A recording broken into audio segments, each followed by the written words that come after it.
How's it going, everybody? Welcome back to Dram That's Good Scotch Review. We are here for our second episode. We made it past that first hump, as it were, and I'm really looking forward to doing a lot more of these. Again, every episode's going to get a little bit better. We're going to make concise improvements every single time, kind of make these reviews a little quicker, make them a little more efficient, I guess is a good word for it. But I'm looking forward to doing a lot more of these. The first episode went over really well, was very well received, and I appreciate everyone who tuned in, gave it a watch. I appreciate everyone jumping on the Facebook page and checking out the YouTube channel. Really appreciate it. So thank you guys all so much for tuning back in for our second episode. And as you saw on Facebook, if you were looking, I went ahead and I did a little post talking about how we're breaking from tradition when there's already not tradition. Because this is a Scotch review channel, but technically this is Whiskey Wednesday. So I figure anything that falls under the umbrella term of whiskey, because so many people, they hear whiskey and they think whiskey, scotch, bourbon, grain neutral spirits. They think it's all the same thing, and it's not. But Whiskey Wednesday, I feel like we can do whatever we want. And maybe if this is going really well and I'm having a lot of fun with it, we can do Scotch Saturday as well, and make this a twice a week thing, because you're not going to hear me complaining about drinking twice a week, especially such good stuff like this.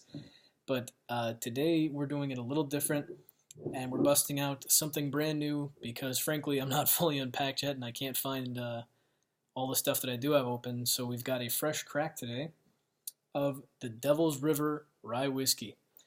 This is actually, the first time I heard this was just a couple of weeks ago. I was actually at my local grocery store. They were doing a tasting there of a bunch of different stuff, and I ran into the brand ambassador, a guy who was really cool to talk to. And admittedly, I'm going into this knowing that I'm going to like this, because I'm going to put this up there as one of the best values you're going to be able to find for your, best bang for your buck. Before I even get into the flavor, this is one that just one taste and a quick conversation with a guy about how they make it and where they source the water from was all I needed to be like, okay, I'll support this company. That's really cool. And then they told me the price, and I was like, oh, I'm definitely getting a bottle of this. But the rye whiskey, they had a bourbon, a rye, and I want to say a barrel strength, and all three of them were outstanding. Phenomenal for being a fairly new brand name. But the rye I thought was their best selection, so I went ahead and went with the rye, and I have been very, very happy with that. But I actually haven't opened it yet, so we're going to do a fresh open tonight on the show, and I'm going to give you guys, of course, again, the basic tasting notes talking about this one. I want to say this was just over $30, which, this great bottle. I love the shape of this thing, actually. Little notes. This bottle is really satisfying. It's very stout and wide. Makes for an easy hold, which is wonderful, because if you like making mixed drinks, which this thing will make a mean old-fashioned, it's just wonderful. Fun little fact about this guy is the reason it's called Devil's River, I guess, is the very basic stuff that I was able to glean from the tasting event, is there's a river in Texas that leads into a fishing pond, I guess, and the only way to get to said pond, where some of the best fishing in the world is to be had, I believe, they said is from that river. You have to have a boat to be able to get to the pond, and it's this really long, treacherous voyage, but it sounds really cool. I'd love to do it someday, actually, and I'm really, really actually very honored to be doing a review on their product. Like, this stuff is really cool, how they make it, and the fact that they source the water from that river that is so hard to get anything from. Really, really cool. So, there it is, first one. Love that pop you get. First notes is it's got a really nice light color. It's even showing up on camera, just fantastic maple color to that. And that's joining the candle club. If you could make a candle out of that, I would buy it. I'd buy it in a heartbeat and burn that thing all day, because holy crap, it smells amazing. And first pour, everything about this is just so damn satisfying. It's not overpowering in the nose, but it's such a freaking satisfying nose to go for. You're not going to burn yourself with this one. It is a rye. It makes no secret about it being a rye, but in the same way we were talking about last episode about sherry bombs and how if you like really sweet stuff, you're going to like sherry bombs. This is a rye whiskey, but it's not like you're getting a nose full of wheat and grass, which a lot of rye whiskeys, that's kind of become the trend, is if you're drinking a rye, they want you to know, like, this is a rye. you're going to feel like you're chewing on a bale full of hay. Whereas this, first nose, it is pretty strong alcohol, but really just smells like a slightly spicier bourbon, which is a fantastic start. It looks just so damn pretty in there. And you can see just a little bit the legs on the edge coming down nice and quick. It's a young product. I actually don't know the age statement on this one, and I'm looking at the bottle. Not seeing anything, so that's okay. It is 90 proof, so it's got a little more kick to it than your average 40 proof, chill filtered bullshit. But let's give this the first honest taste.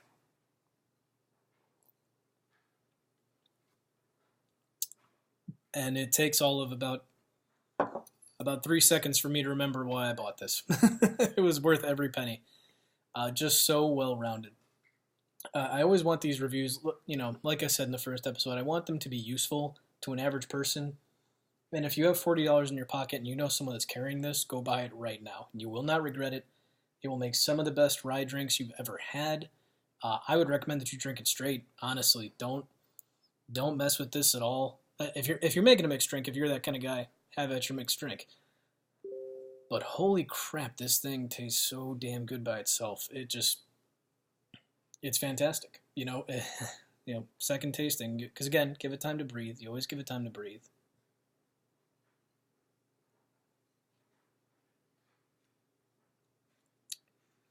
It opens up so sweet.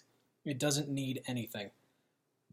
If you're the kind of person who actually, if you really like Scotch more than you like whiskey or bourbon, you'll probably love this because it opens up so sweet. And the rye effect, that little bit of spice that you get at the back, which is, it's a fairly standard rye. Again, it's not overwhelmingly weedy or grassy. It's just a little bit of spice on the back of your tongue that reminds you that you're drinking a rye. It's satisfying without being overpowering. It is one of the best combinations of what makes a rye so good and what makes something so good as a whiskey, that it's just so satisfying to drink. I'm sure I'm going to have a second glass of this tonight, and I have no qualms about that. I'm going to enjoy the hell out of it. It's so good. For a small batch coming from a new company, or a fairly new company anyway, right out of the gates, these guys nailed it. They absolutely freaking nailed it. This is so damn good. I can see here it's got the 1840 on the label, so who knows? Maybe it's not that new. I could be wrong. But I'm not here to get into the semantics of the company unless they want to reach out to me and, give me money to do that. I'm here to get into the semantics of how the product tastes. And this product is just downright fantastic. I really can't say enough of its praises. If you like something that starts nice and sweet, nice and easy, and then finishes with just a dash of spice at the end and goes down very pleasantly. It's not smooth. Smooth is not the right word for this one, but pleasant. This would be a fantastic one for fall. It would go perfect with the season out on the porch if you got a fire pit, kick back with a glass of this, and it will warm you right up.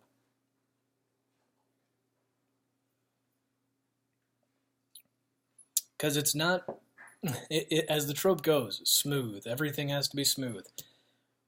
It's not the smoothest damn thing in the world, but it's satisfying. It doesn't burn. It's not rough. It's not like you're drinking rubbing alcohol. But it's not so smooth that you feel like you're drinking something that's watered down. It's not afraid to be a little bit bold and say, hey, I'm a rye whiskey, I've got some spice, and I'm going to let you know that all the way down into your stomach, and you get that satisfying little warmth right at the top of your belly there. Oh, everything about drinking this is just a satisfying experience from start to finish. Easily 9.5 out of 10 on a 10 scale. This thing is wonderful. Do not regret this purchase at all. Like I said, and the price point, I want to say this was only in the mid-30s range. So if you're talking about something that you can enjoy for probably going to be in the range of $30 to $40, maybe $45 depending on where you live, absolutely. Go pick up a bottle of Devil's River today. You will not regret this, especially if you love rye whiskeys. This is one of the best that I've ever had, and I've had a lot. I've had Sazerac, I've had Sagamore, I've had all the ones that everyone talks about. This is right up there with them, and for comparable price, if not sometimes better. So I would definitely recommend that one. And I'm really looking forward to comparing some others to it. I'll happily do a comparison episode because I'm sure there are people out there who have their loyalties, and I totally understand why. Everyone's got their own taste. You got to figure out what you like most. But as far as a go-to rye, this is very quickly becoming my new go-to rye. And again, not to sound like a broken record, really can't recommend it enough. Let's end the episode with one final sip and see how it finishes for us.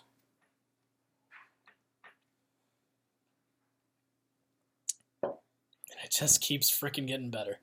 I could drink that through a straw. I really could. No exaggeration. I'm not trying to play it up. It's really that good. So, again, this was at a tasting event that I found this that had, I want to say easily 50 or 60 other bottles from multiple distributors, a lot of them more prominently known than this company. But I tried something I'd never heard of, and sometimes that pans out really well. And if you can find these events, they are a godsend because I got to try a sample of this before buying it for $30. But I would spend 50 or 60 on something of this high quality product. I'm no exaggeration. It's worth that much anyway. I hope they don't start charging that much, but it's worth that much. I thoroughly enjoyed it. I'd recommend all of you go out there and give it a try. But I think that's all we got about this one. I'm going to sit here and drink it now because it's really freaking good. And I'd recommend all you go pick up a bottle yourself. I thank you all so much for tuning into the second episode of Dram That's Good Whiskey Review. And as always, remember, the best way to drink your whiskey is from a glass. We'll see y'all next time.